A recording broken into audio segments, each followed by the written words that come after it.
नमस्कार दोस्तों, my self Seema Singh. I hope आप सब बढ़िया होंगे। जैसा कि आपको पता है, हम यहाँ पे होम साइंस के टॉपिक कवर करते हैं और आज जो हमारा टॉपिक रहेगा वो रहेगा विटामिन B6 या पायरोडॉक्सिन्स। हम बात करेंगे कि विटामिन B6 है क्या। जो विटामिन B6 या पायरोडॉक्सिन्स है, इसको 1938 में ग्योर्गी ने नाम दिया।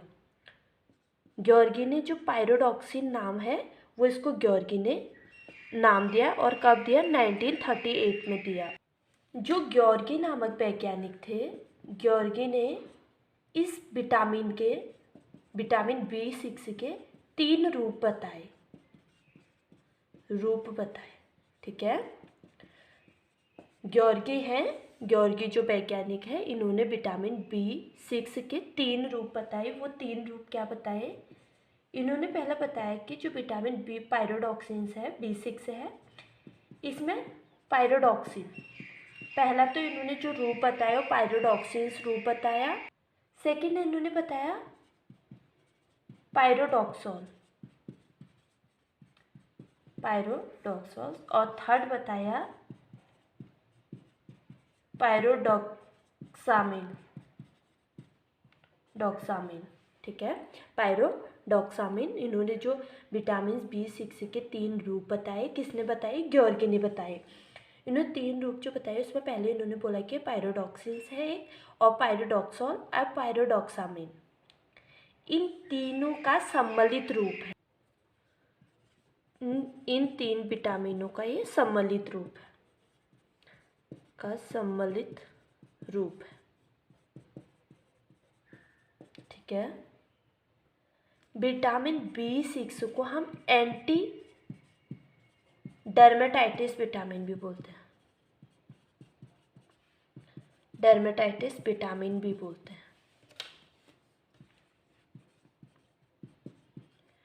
जो विटामिन B5 था, इसमें हमने देखा कि इसको डर्मेटाइटिस ठीक करने की इसमें क्षमता है। हमने ये देखा था, इसमें डर्मेटाइटिस को ठीक करने की क्षमता है विटामिन B5, जिसको हमने पेंटाथोनिक एसिड देखा था। उसमें हमने देखा था कि जो विटामिन B5 है, डर्मेटाइटिस को ठीक करने की इसमें क्षमता है। लेकिन एंटी डर्मेटाइटिस विटामिन देखेंगे, जो विटामिन B6 है, इसको हम एंटी डर्मेटाइटिस विटामिन कहते हैं। इस विटामिन B6 से हमको डर्मेटाइटिस रोग नहीं होता है। अब हम विटामिन B6 का जो केमिकल कंपोजिशन क्या है उसको देखेंगे। विटामिन B6 का जो केमिकल कंपोजिशन है, हमने इसमें देखा था कि 3 विटामिनों का सम्मिलित रूप है। पहला पायरोडॉक्सिन, पायरोडॉक्सोल और पायरोडॉक्सामिन। इन 3 विटामिनों का सम्मिलित रूप है। तो हम जो इसका केमिकल कंपोजिशन देखेंगे वो तीनों विटामिन का देखेंगे। पहले हम देखते हैं कि जो पायरोडॉक्सिन है, इसमें क्या क्या होता है। पायरोडॉक्सिन जो इसमें पायरिमिडीन केंद्रक के रूप में रहता है पायरिमिडीन। और इसमें क्या पाया जाता है? दो प्राइमरी एल्कोहलिक समूह पाए जाते हैं। जो पायरिडॉक्सिन होता है, इसमें क्या होता है? पायरिमिडीन केंद्रक के रूप में रहता है और 2 प्राथमिक एल्कोहलिक समूह पाए जाते हैं। और इसमें क्या पाया जाता है? और एक फिनालिक हाइड्रोक्सिल होता है। ठीक है, इसमें क्या क्या पाया जाता है? पायरिमिडीन केंद्रक के रूप में रहता है, 2 प्राथमिक एल्कोहल समूह और एक फेनाइलिक हाइड्रोक्सिल होता है। अब हम आगे देखेंगे कि जो पायरोडॉक्सोल होता है उसमें क्या क्या होता है। जो पायरिडॉक्सोल होता है, इसकी संरचना भी पायरिडॉक्सिन के तरह ही होती है। पायरिडॉक्सोल की संरचना भी पायरिडॉक्सिल की तरह ही होता है। संरचना इसकी किसकी तरह होती है? पायरोडॉक्सिन्स की तरह ही होती है। पायरोडॉक्सिन्स की तरह ही होती है। इसमें भी पायरिमिडीन केंद्रक के रूप में रहेगा, केंद्रक के रूप में रहता है पायरिमिडीन। और यहाँ पे 2 प्राथमिक अल्कोहल समूह थे और इसमें क्या होगा, एक प्राथमिक अल्कोहल समूह होगा, एक प्राथमिक अल्कोहल समूह होगा। ठीक है, सॉरी, एक एल्डिहाइड समूह होगा, इसमें एक एल्डिहाइड समूह होगा। यहाँ पे 2 प्राथमिक अल्कोहल समूह थे ना, तो यहाँ पे एक एल्डिहाइड समूह होगा, एल्डिहाइड समूह होता है। ठीक है, पायरोडॉक्सॉल में। अब देखते हैं कि जो पायरिडॉक्सामीन था उसमें वो किसका बना होता है, पायरिडॉक्सामीन।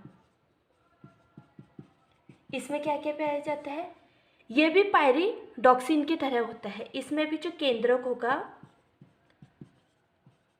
पायरिमिडीन होगा, पायरिडीन होगा। इसमें भी जो केंद्रक होगा पायरिमिडीन होगा। और इसमें हमने देखा था जैसे यहाँ पे 2 प्राथमिक अल्कोहल समूह थे, तो यहाँ पे क्या आया, पायरिमिडीन केंद्रक के रूप में तो रहा, पर एक एल्डिहाइड समूह आ गया। जो पायरिडॉक्सॉल था इसमें एक एल्डिहाइड समूह आ गया। अब इसमें क्या होगा, जो पायरिडॉक्सॉल होगा इसमें केंद्रक तो पायरिडीन ही रहेगा, बट इसमें क्या होगा, एक प्राथमिक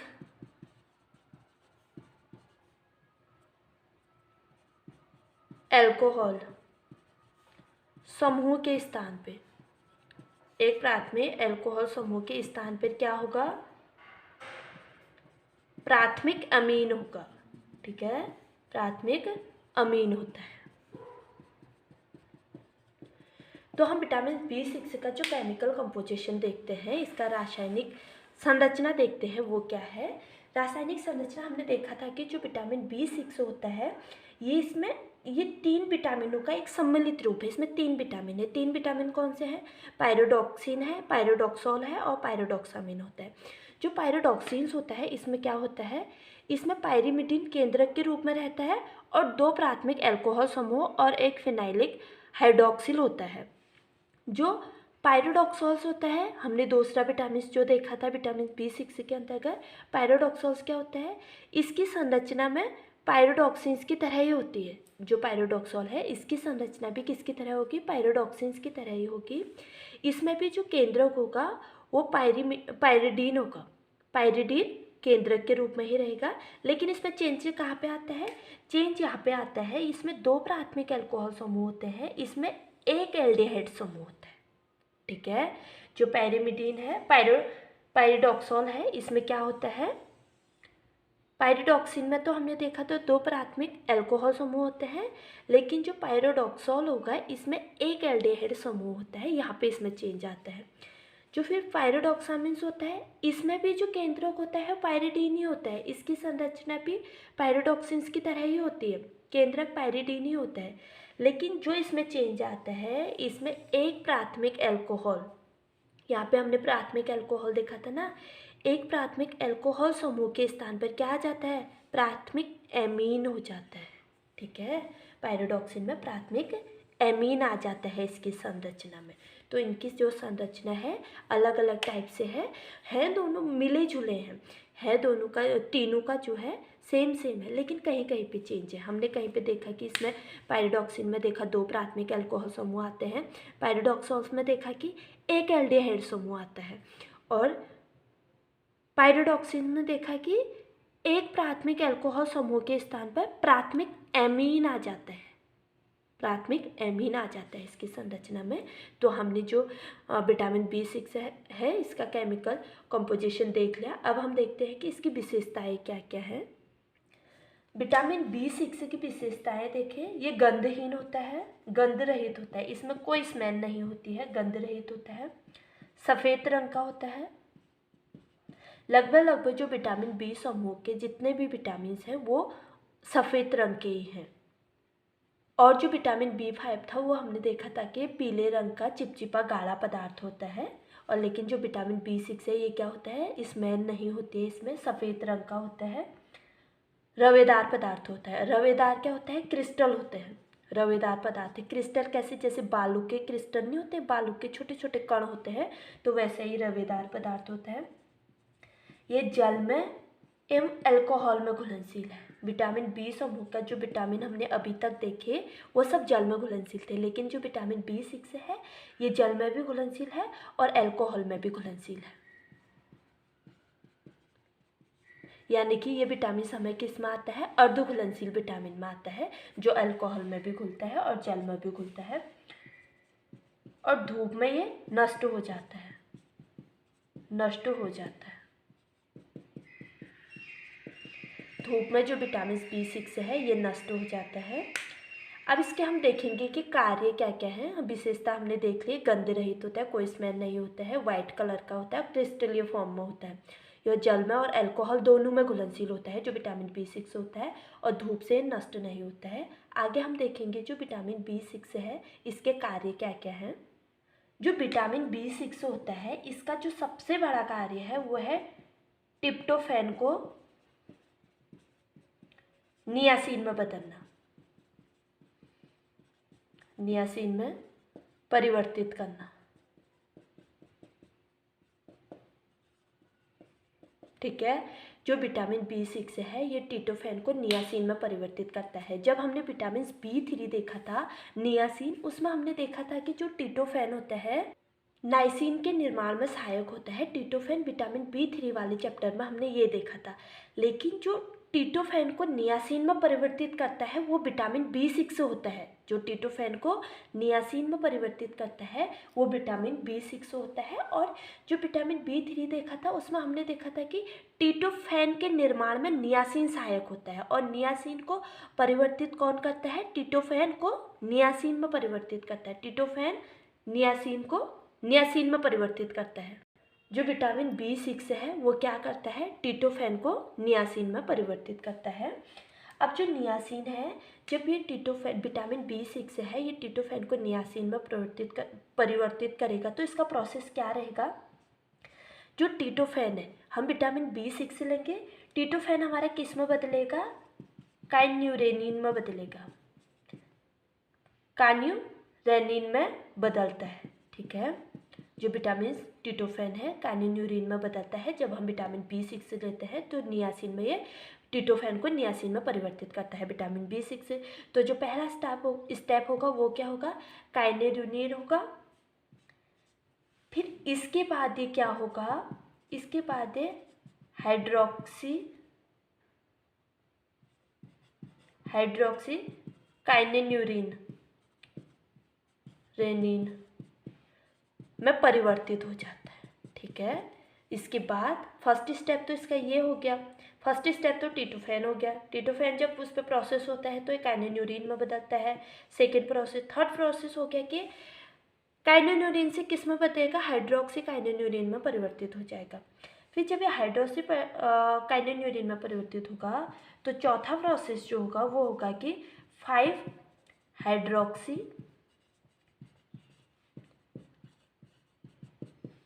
एंथोलिक अम्ल में बदलता है।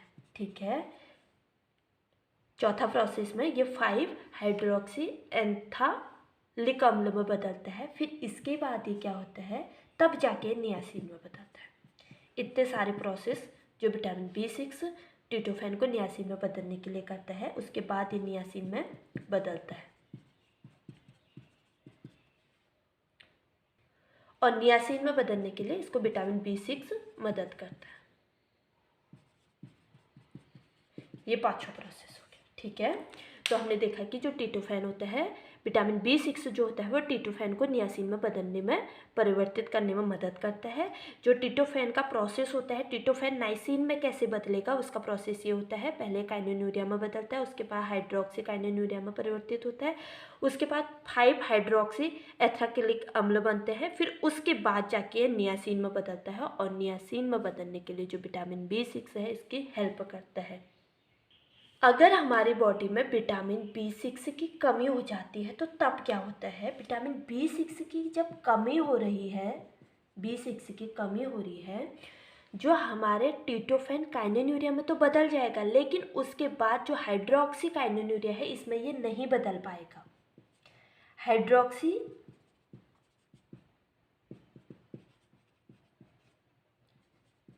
काइनिन्यूरेनिन में ये नहीं बदल पाता है, में नहीं बदलता है, और जिसको हम क्या बोलते हैं, जेंथुरेनिक बोलते हैं, जेंथुरेनिक बोलते हैं, जेंथुरेनिक अम्ल बोलते हैं। और जेंथुरेनिक अम्ल क्या होता है, ये हमारी यूरिन के माध्यम से बाहर निकल जाता है, यूरिन के माध्यम से हमारी बॉडी से बाहर निकल जाता है, बाहर निकल जाता है।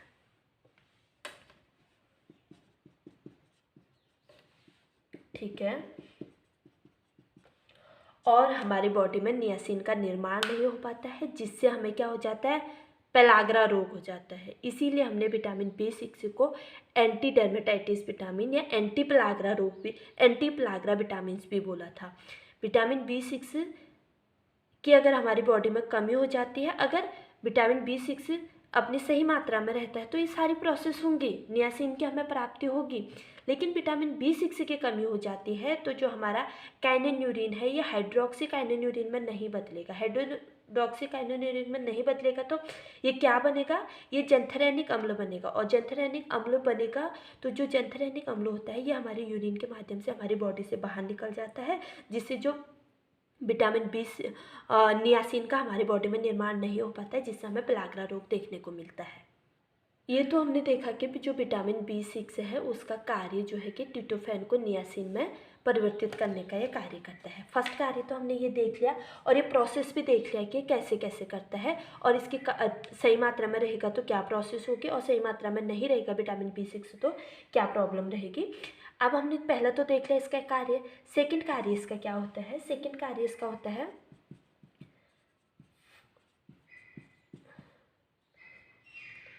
जो फास्फोरिलेज एंजाइम होते हैं निर्माण में सहायक होता है।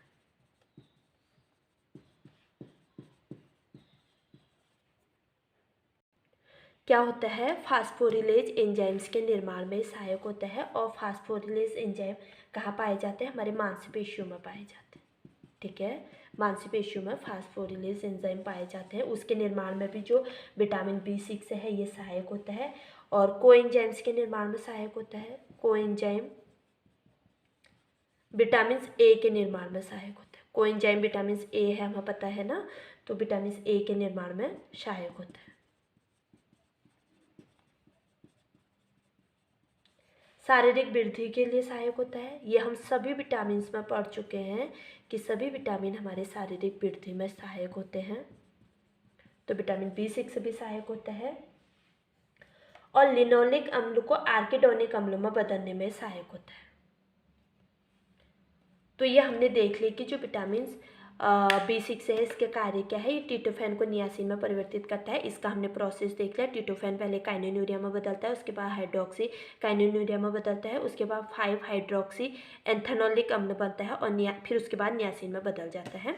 अगर हमारी बॉडी में विटामिन B6 की कमी हो जाती है तो तब क्या होता है, जो विटामिन B6 की हमारी कमी हो जाती है, जो काइनिन्यूरिन है ये हमारे हाइड्रोक्सी काइनिन्यूरिन में नहीं बदल पाता है, जिससे हमें जेंथोथेनिक अम्ल बनता है। और जेंथोथेनिक जो अम्ल होता है ये यूरिन के माध्यम से हमारी बॉडी से बाहर निकल जाता है। फिर दूसरा कार्य हमने विटामिन B6 का देखा था कि फास्फोलिपिड एंजाइम्स के निर्माण में सहायक होता है, और जो फास्फोलिपिड होते हैं ये हमारे मांसपेशियों में पाए जाते हैं। फिर हमने देखा था कि जो थर्ड काम है विटामिन B6 का, जो थर्ड कार्य है वो क्या है, ये कोएंजाइम्स के निर्माण विटामिन A के निर्माण में सहायक होता है। और चौथा हमने देखा था कि शारीरिक वृद्धि में सहायक होता है। आगे हम देखते हैं कि और ये किसके निर्माण में सहायक होता है। विटामिन B6 के जो अन्य कार्य हैं और क्या है, ये जो लिनोलिक अम्ल है, लिनोलेनिक अम्ल आर्किडोनिक अम्ल में बदलता है, लिनोलिक अम्ल को आर्किडोनिक अम्ल में बदलता है। ठीक है, जो विटामिन B6 है ये जो लिनोलिक अम्ल है उसको आर्किडोनिक अम्ल में बदलता है। लिनोलिक अम्ल क्या था, लिनोलिक अम्ल वसीय अम्ल है। ठीक है, जब हमने अपने फैट का चैप्टर पढ़ा था उसमें हमने देखा था कि लिनोलिक अम्ल क्या है, आर्किडोनिक अम्ल क्या है। जो तो लिनोलिक अम्ल जब आर्किडोनिक अम्ल में बदलता है वो विटामिन B6 के कारण ही बदलता है, और लिनोलिक अम्ल क्या है, वसीय अम्ल है। और जो हमारे लाल रक्त कण हैं कणों के निर्माण में सहायक होता है, रेड ब्लड सेल्स के निर्माण में सहायक होता है vitamin B6। Red blood cells के निर्माण में सहायक होता है, हार्मोन्स के निर्माण में सहायक होता है, हार्मोन्स के नियमन में सहायक होता है।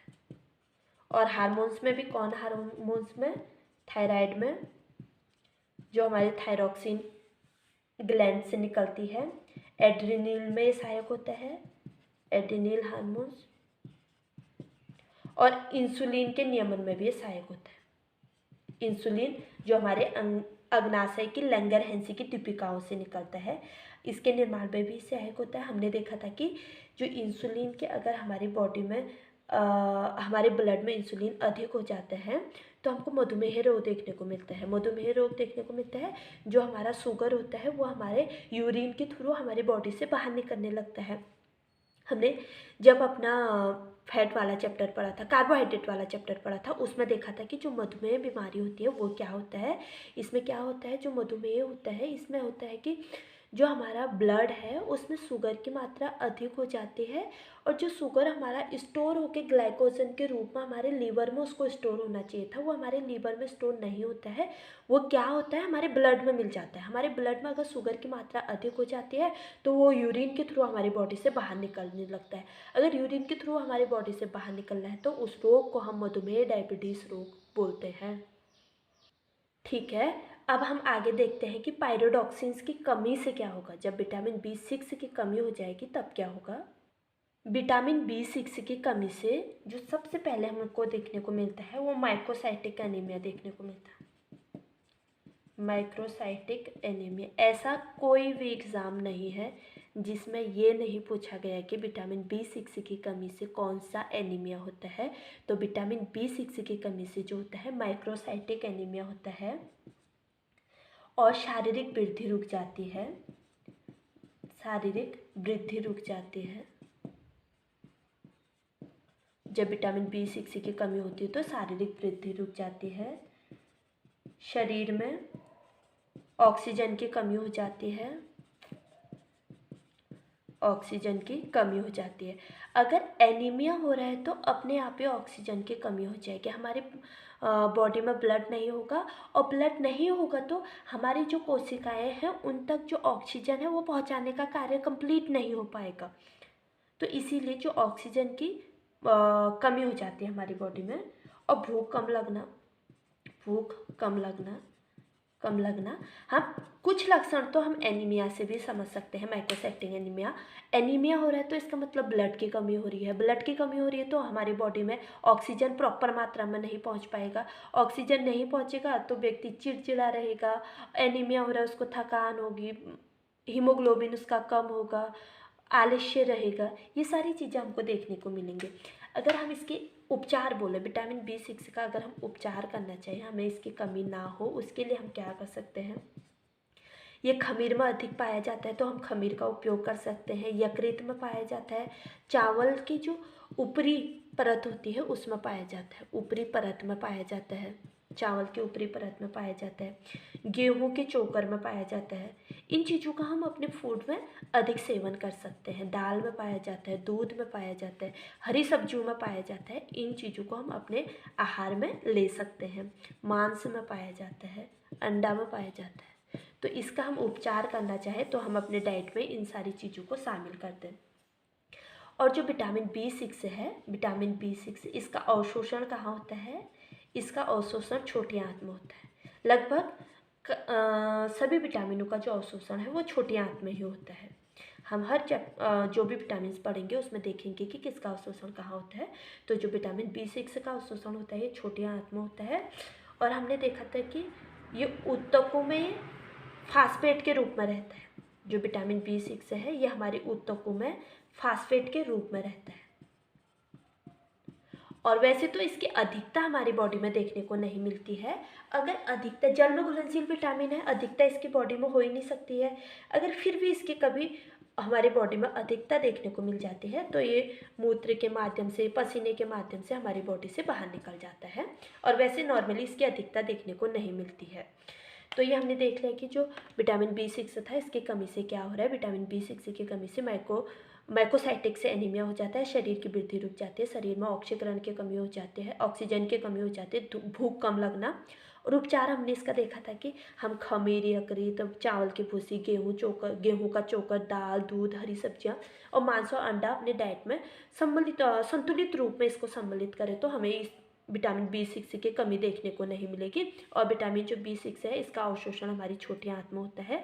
और ऊतकों में जो विटामिन B6 है ये फॉस्फेट के रूप में रहता है, ये काफ़ी इंपॉर्टेंट है, फॉस्फेट के रूप में रहता है और इसका उत्सर्जन मूत्र और पसीने के माध्यम से होता है।